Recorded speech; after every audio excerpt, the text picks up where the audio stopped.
Chris just gave us information, Dan, that he said. I don't know if you saw the video that was circulating on social media of Joe Burrow pregame, where he just throws a perfect spiral and does a spin, doesn't even see where the ball's going. Steph Curry-esque, kind of. Yeah.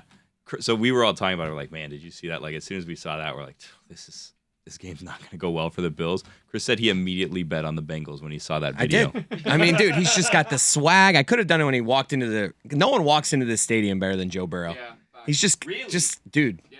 And everyone says how swaggy he is. How do I want to be like Joe Burrow. Teach me. Wow. I don't think I can do that, but I did want to talk about something related to that, which is like how thirsty everyone on the internet is for Joe Burrow, especially on TikTok. Wow. My TikTok algorithm fed me like 5 straight videos of women who love Joe Burrow this weekend. And then I saw another one, and it was a video where they were, doing this thing with Joe Burrow. There was this video going viral of him doing the Pledge of Allegiance with his mom. It's a weird video, but it's very funny. And I was like, oh, that's funny. And then it was another video, and then it cut to Joe Burrow like stretching and like licking his lips. And I was like, okay, This is getting out of control now. And that video was posted by the NFL. They get it. And it shocked me. I mean, they get the Twitter algorithm, don't get me wrong, but everyone right now loves this guy. I'm convinced that he just walks in slow motion. Yeah. Put it on the poll, please, Guillermo, at Le Batard Show. Does Joe Burrow walk in slow motion? Because that video that you liked so much, and it was artistic, we're in the middle of exactly how the sport gets handed off from those old quarterbacks. He wins, and Chris Whittingham gives him the highest praise of he has a certain je ne sais quoi, which is not how most people are saying it. Mike Ryan is saying he has it, and this is how you beat Mahomes, you wrestle the league away from a team that was talking about 6 and 7 championships. And this is how it happens, Stugotz. You were first to the table on I take Burrow before any of them. Yeah. You got the most extreme of the takes. You were there first. And today the rest of the shipping container, they didn't quite come to meet you, but they are all now smitten. And of course the league's going to sell him as, the next Joe Namath of commercials, licking his lips, swagger, personality. Oh, we've got a new one. We won't even do it with his words. This one we won't even do with his words. Just look how cool he is. It's Joe Montana was Joe Cool, and all of this gets defined now. It's why that drive at the end, or just how the Cowboys season ended, is going to make that echo throughout the offseason for Dak Prescott. Joe Shiesty. I mean, listen, he's the best quarterback in football. He is. I will take him over Patrick Mahomes. I'll take him over Jalen Hurts. I'll take him over anybody because he has that thing. He doesn't care where he plays you, what the weather conditions are. If you think the other quarterback is better than him, he doesn't think that. He thinks he's better than you. I love Joe Burrow. Who wouldn't love Joe Burrow? A lot of people fall in love with winners. He's got a lot of confidence. He has had that publicly since LSU. He was beaten last year, and not enough gets said about this. He's got so much swag by a no-look pass from Matthew Stafford. You're telling me Burrow's got the swag, and Matthew Stafford beat him in a Super Bowl with a no-look throw when we all knew he could only throw it to one guy. In 0.2 of a second, he would have hit Chase wide open. Yeah, but Aaron Donald got there. He would have had the throw that actually erased that Stafford no-look throw from the history books. We are going to enjoy the holy hell out of what looks like the best 4 teams remaining. I would have made an argument for the Bills, but it's hard to make that argument today. But as we talk about the league and this guy having swagger, not enough people are talking about the Eagles' offensive line. Oh, my God. I mean, Dexter Lawrence and Thibodeau, that was a good Giants defensive line. I know they played a week before and the rest helps, but that's a menacing defensive line that they were mauling for 6 yards a carry. Like nobody wants to talk about the sexiness of the offensive lineman, but I don't know how good Jason Kelce is. That can happen. I didn't think that could happen. The MVP. Did you see the one-arm pancake he had? Yeah, to the Giants defensive line. Did you? And Lane Johnson as a right tackle being that good. And I'm not even certain it's their most impressive line. Their defensive line was crazy in that game. Hassan Reddick was eating that poor rookie offensive tackle alive. And they've got like 6 guys where I heard Alex Smith listing them off on ESPN Daily. I'm like, holy shit, they have all those people? Yeah. It's like, it starts with Reddick and then they have Josh Sweat and they bring Robert Quinn off the bench. And they're just like rotating 4 and 5 guys and all of them can get to the quarterback. They have more sacks as their defensive line is outpacing the entire league, but it's like a historic sack defense. They're better at pressuring the quarterback with that defensive line than anybody is. But that team, like, how physical. Do you realize that Burrow's going to win the Super Bowl because he's going to get the tattered remains of those carnivores, the 49ers and the Eagles, just eating each other next weekend? Nick Bosa versus Lane Johnson. Nick Bosa versus Lane Johnson. It's just going to have kaiju noises behind it. Do not let your kids watch that game.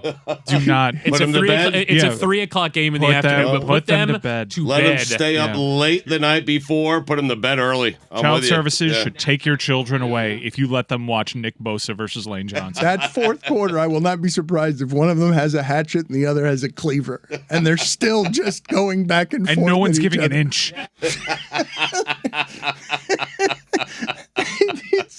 How is it? How Stugotz? I've made fun so long of the coach who comes in and says, "You know what? I'm going to out-tough you." But that Giants defensive line, it felt like they were on the back of one of those things that they scrape the baseball infield with.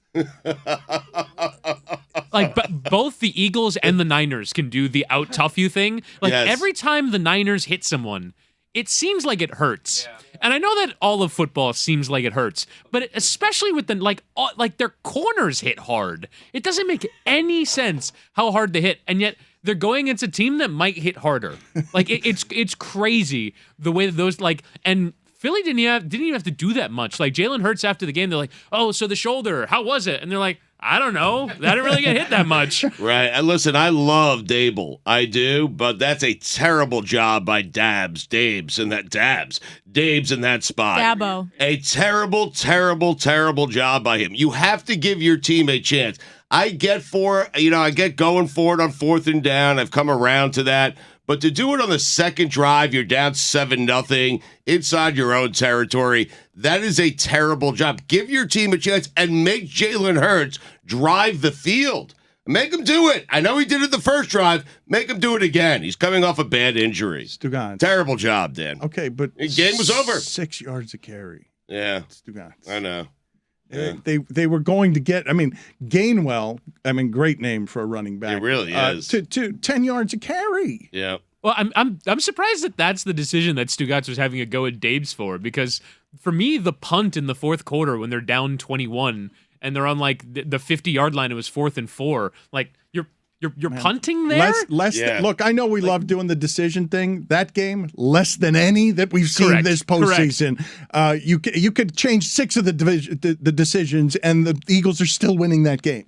And you say all the time, all these teams are the same. The 4 teams that are left are not the same as anybody else. Like, the Giants and the Vikings and the Jags and everyone, like, they can go compete. They can go be level with someone on the day, but not against these teams. Like, these 4, like the Giants, it was cute last week. They were both frauds. Like, both the Giants and the Vikings, were not of the level of what these 4 teams that are left are. The Giants just simply got outmanned. The Eagles, I heard Ross Tucker on the radio broadcast was like, the Eagles are running a high school offense. It's run left and run right. This is what they did when Foles won the Super Bowl, and they're outscoring Brady, who's scoring 34 points. And you're like, holy shit, this is the most mauling offensive line I've ever seen. This isn't Sirianni's system at all. Like, they went into training camp and they devised something new. I'll be curious to see what happens after an offseason, because the NFL and the defensive coordinators will get wise to it. But for the time being, it's got everybody confused. And Jalen Hurts is so decisive. He makes such quick decisions that defenses have no idea what to do with it right now.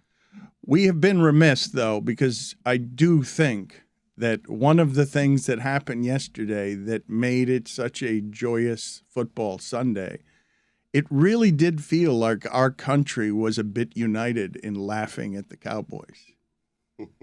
I was wondering to myself, what's Jimmy Johnson rooting for as he watches that game?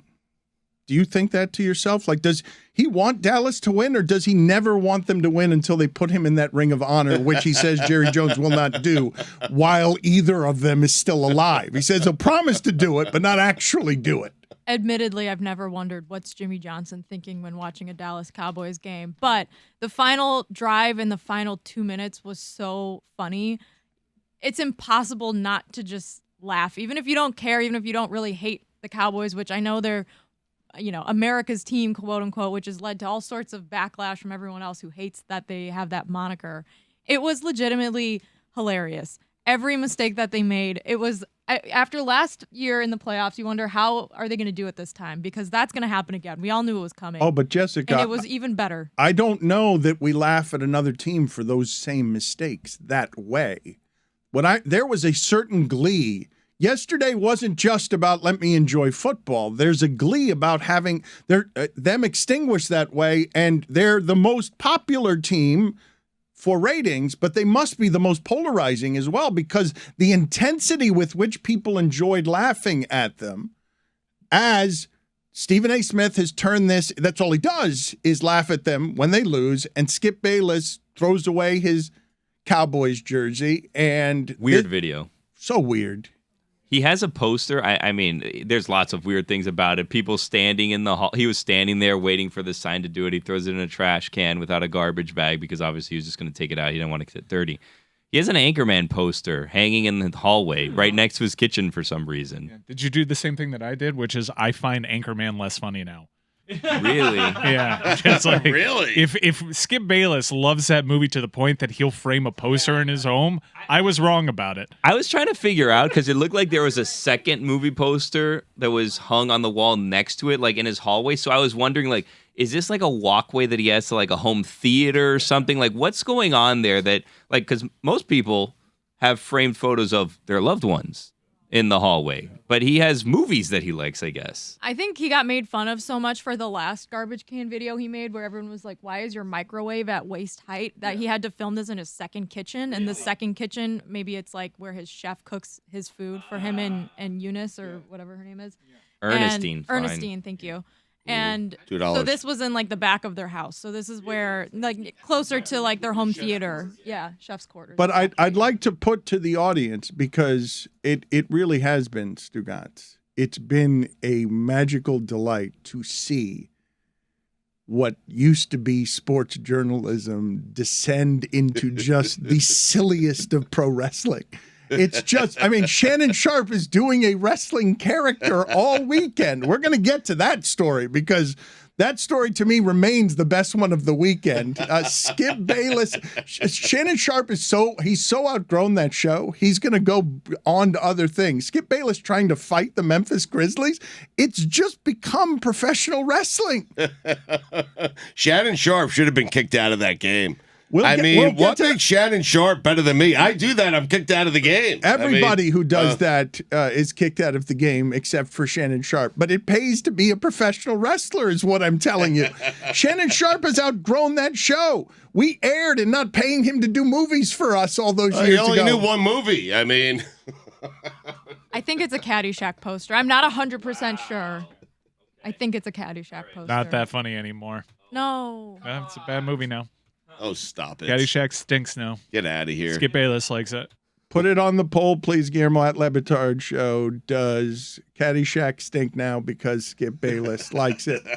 I'm asking you guys seriously, though, how do you feel about the turn toward just the silliest of the Cowboys lose, I'm going to laugh at them, and I'm going to fake throw a jersey away in the trash can. I'm 71 years old. He's a showman, man. Like, there's not, I think, a minute of the day that goes by where he doesn't think, how can I get people talking about X? And he does it. I mean, I immediately go when I hear the Cowboys are doing bad. How's Skip going to react to this? Which is great. I think more about Skip and the Cowboys than I do about Dak and the Cowboys. Shannon Sharpe was getting way too much attention this weekend, and I think he was rooting for the Cowboys to lose so that he could do a grand gesture on social media so people would be talking about him this morning, and it worked. You know what's weird about that Shannon Sharpe? Well, everything. But you know an added level of weird about that Shannon Sharpe thing is when that happened, because this is how my brain is wired, I thought, how's Skip going to react to this on the internet? And it was weird because Skip was live tweeting that game and made no mention of the Shannon Sharpe incident that everyone was talking about. I don't think he said anything afterward either. And I'm telling you, that show is headed toward a breakup because Shannon Sharpe is not only done with Skip Bayless, he's outgrown him. Skip was jealous, though, right? Yes. I mean, Yes, But this is insanely jealous. But what I'm telling you, Billy, what I'm saying is that Skip Bayless has to get to wherever anyone is talking about anything with his opinion. He wasn't talking about his co-host on the sideline of a Lakers game. Then he was live tweeting. Trying to fight the Grizzlies, as LeBron says after the game. LeBron, who has said, Stugotz, to your point, anybody who comes on the court or does any of that needs to be kicked out, turns around and says, I'm with Shannon Sharpe 24/7, 365 days a year, 366 in leap years, because that is Shannon's enemy. Is Skip. That's LeBron's enemy, and he made himself the center of the story. Skip likes to be the center of the story. So, do you think we're recording this about 20 minutes before the start of Undisputed? What leads the show? Wow. Is it the Cowboys, or is it Shannon Sharpe's Wow. incident at the Lakers game? It's Cowboys. Wow. Is Fox proud of that? They don't care. Like- they just want attention to their shows. They don't care about anything. It is such a good promotional vehicle. I've aired, if perhaps you missed it, Shannon Sharpe was on the sideline of a Lakers game. Dylan Brooks got into an argument with him because Shannon Sharpe was yelling at him that he was too small to guard LeBron. And in the ensuing amazing fun and wonder of that, as Steven Adams pulled out the rubber band in his hair, Steven Adams, who is what Jason Momoa is trying to be in film. When he does that, that means it's go time, right? I mean, I don't know. The rubber band got taken out, and I didn't think. I mean, I think it's go time because it's Steven Adams, and he's a pirate and a barbarian. But Shannon Sharpe, who's my age, Yeah. Shannon Sharpe looks like a professional bodybuilder. No, he's in great shape, but he's saying to the Grizzlies, you don't want any of this. And I'm thinking to myself, you don't want any of Steven Adams. Like, what are you, out of your mind? This is one of the many arguments that made an appearance this weekend. Mike, what's the sound that we have back there from everything that went on Friday? Because Shannon Sharpe walked onto the court. The Grizzlies sort of charged him. Everybody was separated. T. Martin, John Morant's father, went over, and afterwards they hugged each other. T. Martin won a national championship at quarterback Thank for you. Tennessee. That's no a problem. fine. Yeah, $5. Is it that bad? T. Higgins on the Bengals, by the way. Yeah. Couple of T's. I just have Shannon Sharpe reacting to the Cowboys loss yesterday, gloating on social media. While selling his liquor? How's everybody doing out there? A very good game. Congratulations to the 49ers. I'll talk about you guys a little later. But I want to talk about those stinking, lousy, miserable Cowboys.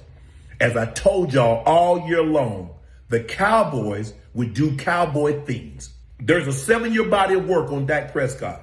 He is inconsistent. He can be great like he was at Tampa, and he can be downright pathetic like he was today and like he was against Washington the last game of the season. But y'all don't want to listen to me. All you do is call me a hater. But I see in the age of social media, when somebody tells the truth, you label it as hating. Okay, well, I'm a hater. I told you, as the games get bigger, Dak will fold like a banquet chair at the end of the night. Now, Michael Irvin, you did all that talking.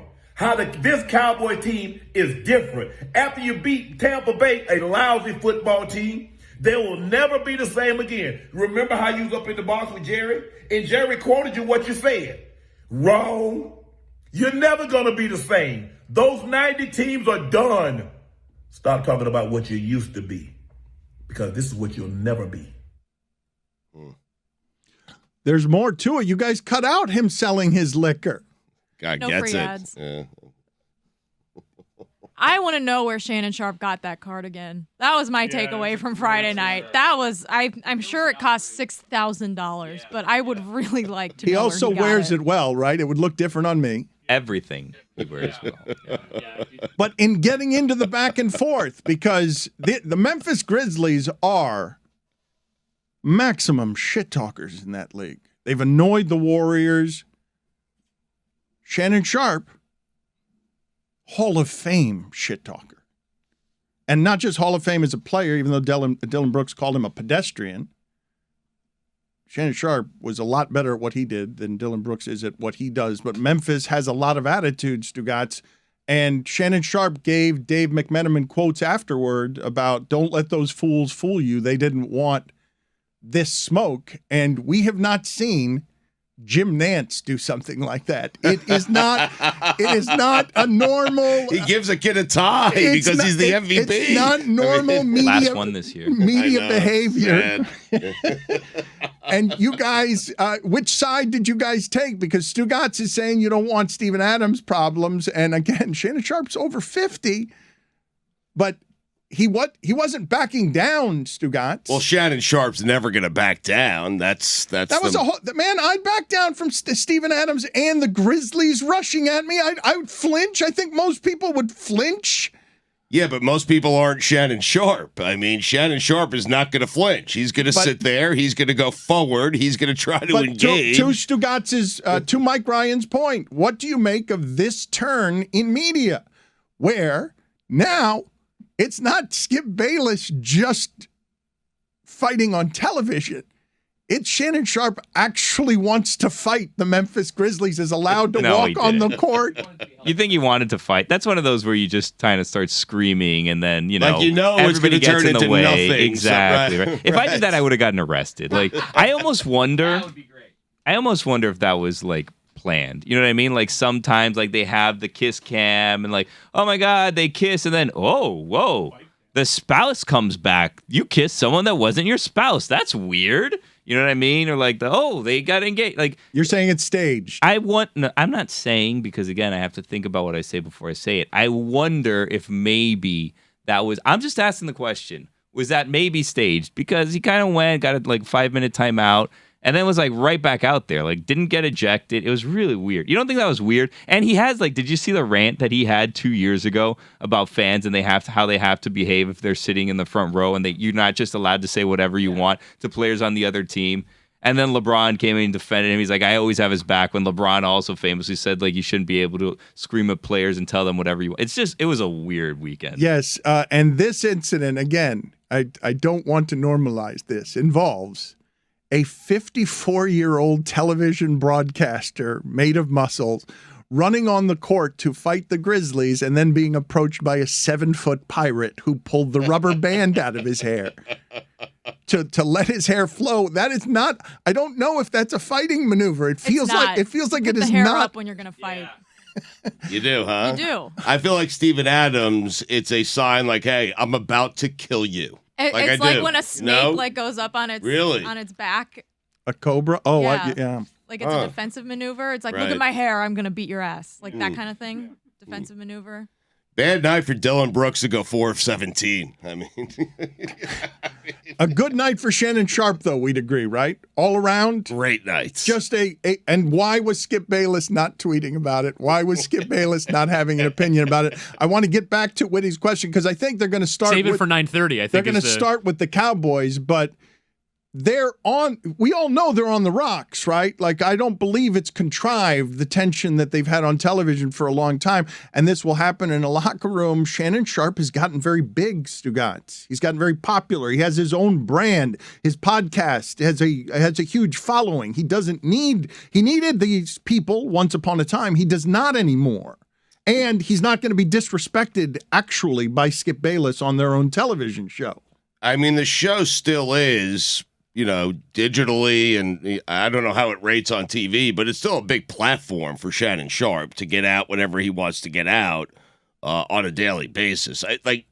He doesn't need it. I don't know if Skip needs it, right? No, Skip needs it. You think he does? Like just the ego. Right, just his ego needs it. Right. Shannon needs this. I think Shannon kind of needs it. Shannon was still. doing Few Good Men lines on our show, went to CBS after that, got let go at CBS. He was not a successful broadcaster until Skip's show came along. But he's got his own brand now. He has used that brand the way McAfee has used all of the brands. He does not have to be on that show. he can carve out. I don't know what his contract status is. You are really driving a wedge between Skip and Shannon. Are you trying to sign Shannon? What's yeah, happening you're here? pushing them further and further apart. It's been reported by Michael McCarthy of Front Office Sports, who's very plugged into the Fox universe, that their relationship is at a, quote, all-time low. Oh, good. These things are complicated, though. It's another locker room. It's the ego of another locker room. That's Skip's show. Man, Stephen A. ran Max off. It was the right decision. It is Skip's show, but once you leave ESPN, go to Fox, you're on channel like 219 DirecTV. Very hard to find is my point. And you've had some success with Shannon. You kind of need each other, don't you? Like, I understand a lot of people. Stephen A. can go out on his own. They need each other, in my opinion, Yes. and they still need each other. Yes. Both those guys. Yes. You take Shannon off that show, out of the equation, who are you going to replace Shannon Sharpe with? Like, Who are you talking about right now? Shannon and Skip. And myself. And Dana. Need each other. I mean, Dan probably doesn't need me. I mean, probably doesn't, but Shannon needs Skip, and Skip needs Shannon, and I need somebody. And you're saying they both need that platform, as I'm pretty sure that Shannon Sharpe has close to 1 million people following Club Shay Shay. The whole industry is changing, Stugotz. And What's Club Shay Shay? it's a good question, but it is an interview show that he does. And if you're tired of traditional media, you can make your own choices. McAfee won't work for a network that's going to control what he does. And everyone's seen what McAfee has become. Everyone has seen it in sports. They're like, he got how much as the punter? And Shannon Sharpe's, I'm a Hall of Fame tight end. I could fight Dylan Brooks, and everyone's going to be reminded of not only my career, but what a good talker I was. And And they may not, like, it's a debate show, and you might be right, but what if the tension is no longer fake, which is what they've been doing for a long time? Because it's not fake anymore, Stugotz. I don't know what's fake and what's real with that show. I really don't. Okay, even better for them, but I would argue, just knowing the industry, knowing the people involved, and knowing what happened on First Take, Stugotz. As these people get older and age, Skip Bayless is 71, and he's not going to give up without a fight. It's his show. He left Stephen A. Smith to go do it himself. They both had success without each other, while he created a show that is the only one at Fox that rivals in the debate programming First Take. They created that as the spinoff. You know how much criticism I've given Fox for just doing copycat things, for not being creative, just building ESPN Light. Mm-hmm. They built another First Take, and they've elevated Shannon Sharpe to the place that I don't believe he needs that place anymore. You see what I Am Athlete is doing? Do you see what Fred Taylor and Channing Crowder are doing? Like, everyone has realized that their own brand is worth something, and he can use this one. He can keep using it. I don't know what his contract status is. But again, he was trying to fight the Grizzlies. You can't buy that kind. You know how much attention he brought that show? How much attention he brought himself? Like, he was trying to fight the Grizzlies. I'd rather fight actual Grizzlies than Steven Adams. Right. You should try to fight a team, Dan. I mean, you should. Let's go to a Heat game, and you just start trying. How about the Wall Warriors? Billy tried it with the Bills. Didn't turn out so well. Yeah, we cowered away. All right, you fight all the Robote Renegades. Billy, it is being said here from somebody who writes us. Good. Billy no longer gets to be this gatekeeper of the Dolphins who tells Whitty he can't be on the Tua bandwagon. If he doesn't have enough resolve to go against Bills fans, you can't call yourself a true Dolphins fan if you're scared to anger a rival fan base. Well, I mean, as I stated before, I got various digital correspondences which said we kind of angry ones, as they not just angry, forceful, I would say, that said maybe it's in your best interest to do this apology and risk your life driving to the studio on a Saturday morning. I said, okay, this is what we need. If this is what needs to be done for the Lark, I'll do it, even if it puts me in a bad light. Yeah. Thank you, Billy. Thank you, Billy. Thank you, Billy. I didn't do it for the thank yous. but I'll take him. I think if you put yourself out there and call out a rival, you got to face the music publicly. When are you eating that toilet paper? Very soon. Guys, we have an NFC watch party coming up this weekend. Yeah. We do? Oh, well. We do? News to everyone. We're watching the game together. All right. This weekend. Maybe you could do it there. Or not. I'm in California. Well, not anymore. I'm just learning of this. Be joining us early wake up.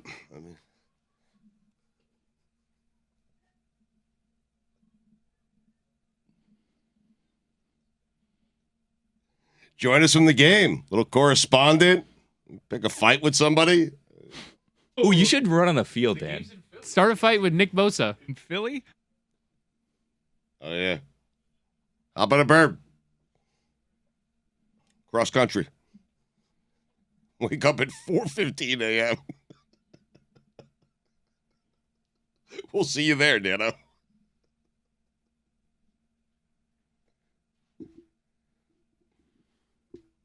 How long is that?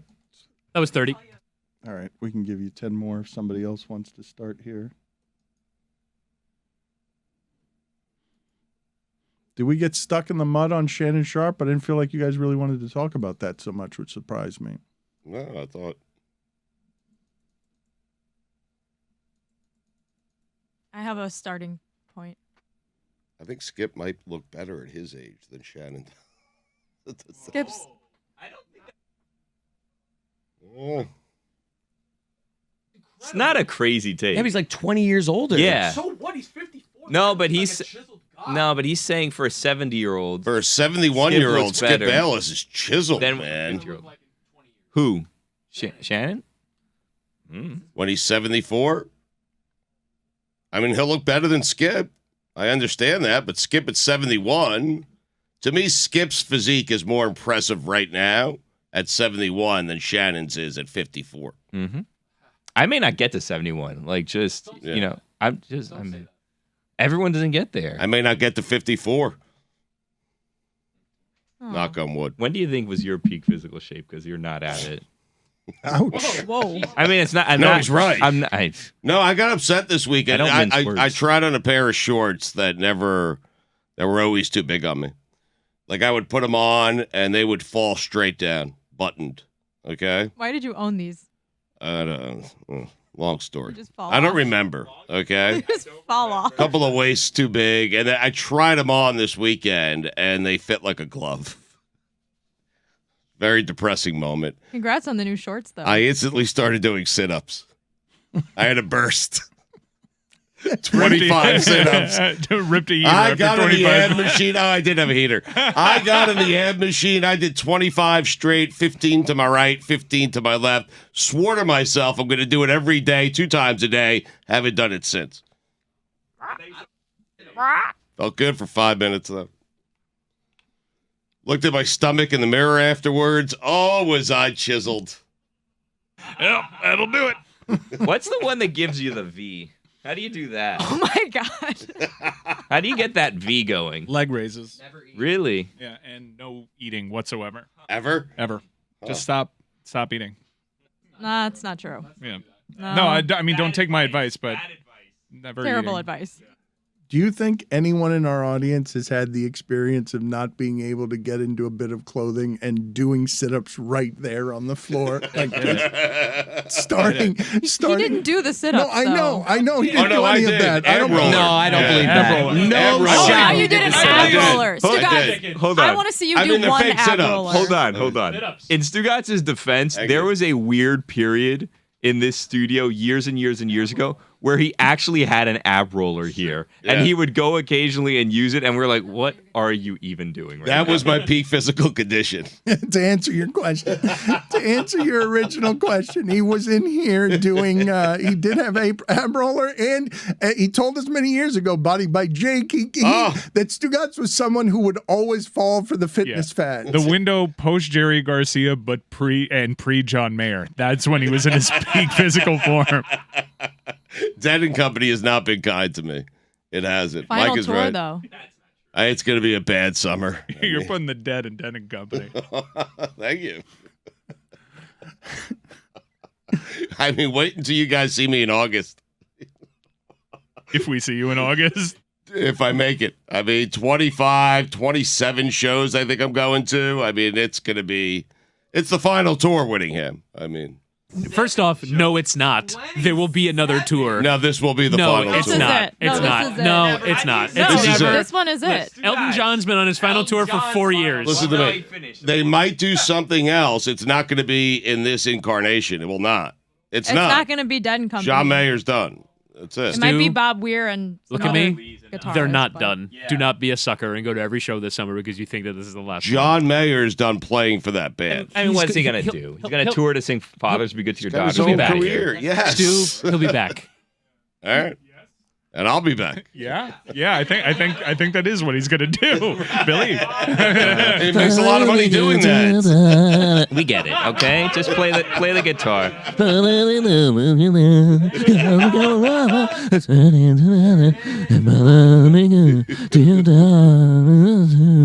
I can do it. You're definitely Anyone not can going to do be the it. one replacing him in Dead and Company. Holy shit, that was bad. Put it on the poll, Billy at Le Batard Show. Can anyone replace John Mayer? Oh. I've never Out of your seen Jess mind. that mad. She turned around like I with a scolded very him. angry finger and said, "Never make fun of John Mayer again." Not to me. I'm just kidding. Problematic fave, though. White woman. White. I'm not replacing him either by the sounds of that. Stugotz, yesterday, for one brief moment across the sports landscape, amid a lot of laughter, I saw some compassion being extended to the poor little kicker who is bullied throughout that world all the time. There were a lot of people laughing because it was the Cowboys. Do you guys think at the end of that game, he didn't want to see Dak have a game-winning drive because he didn't want to get out there at 16-9 to have to kick an extra point? They would have gone for two. No way. He's got a weird yip where it only affects extra points. Yeah, got but the he hit 2 kips. field goals. I mean, He did Yeah. kick 2 field goals. Yeah, but he would have missed the extra point. It got blocked, and it was they isolated the angle. It was way left. Stugotz, yesterday there were, that this got my attention because he had the yip so bad that both Chuck Knobloch was trending, the name Chuck Knobloch, because he couldn't figure out how it is to throw the ball to second base. right. Kent Tekulve, this is separate from Chuck Knobloch. Kent Tekulve was trending because Brock Purdy threw a ball sidearm, and Greg Olson mentioned Kent Tekulve, and people Wow. were, yes. Now, He went there, not Dan Quisenberry, huh? and that's right. For a submariner, Quisenberry's a better name. He went to Tekulve. Quisenberry is funnier, but also Rick Ankiel was trending. Did you guys see the majority compassion, or did you see just laughter? Because it felt like we could all feel for a human being in a uniform where it's like, oh my God, all these giants colliding all game. You've got one job. They already don't respect you. They don't like you. You're not an actual football player, and they don't want their fates decided They were by nice to him. Like CD Lamb last week was like super nice to him on a hot mic. How about Dak be better and don't throw so many interceptions? Also, you know, I didn't know the general public's reaction because I was so focused on Niners -3.5 that I didn't really check Twitter that much. But I felt the seething rage off of the Fox set.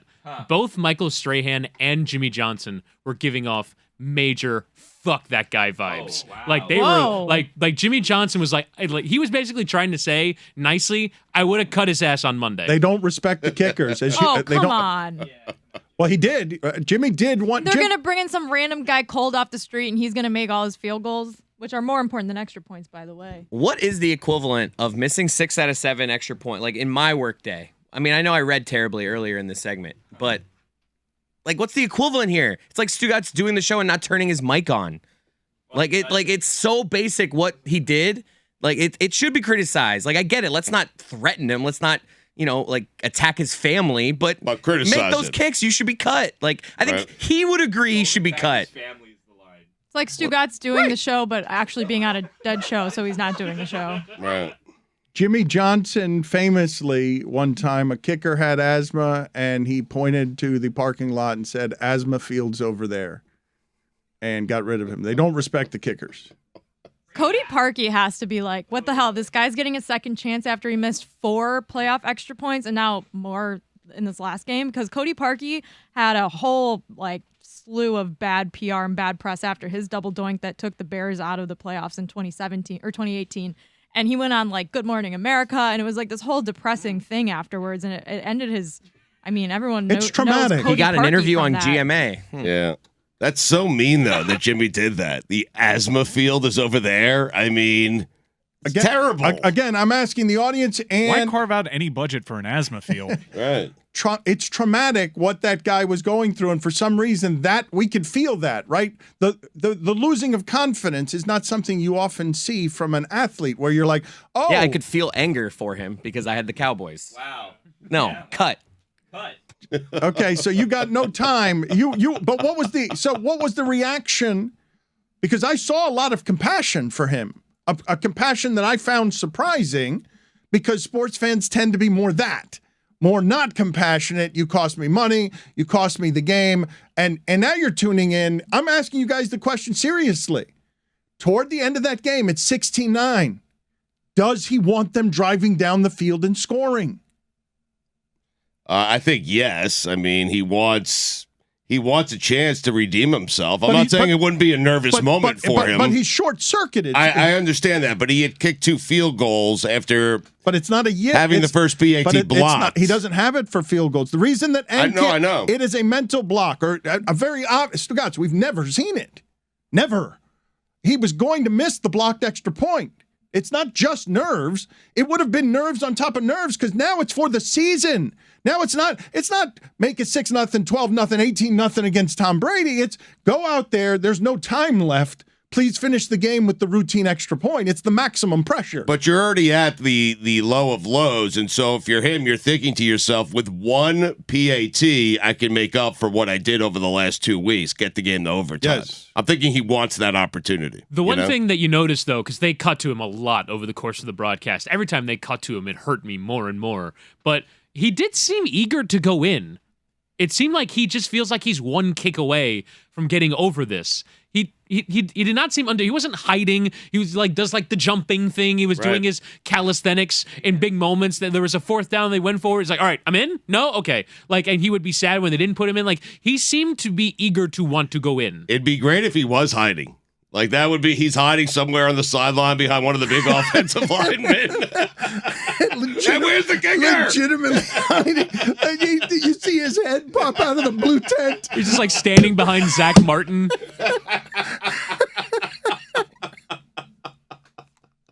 See you, Gary.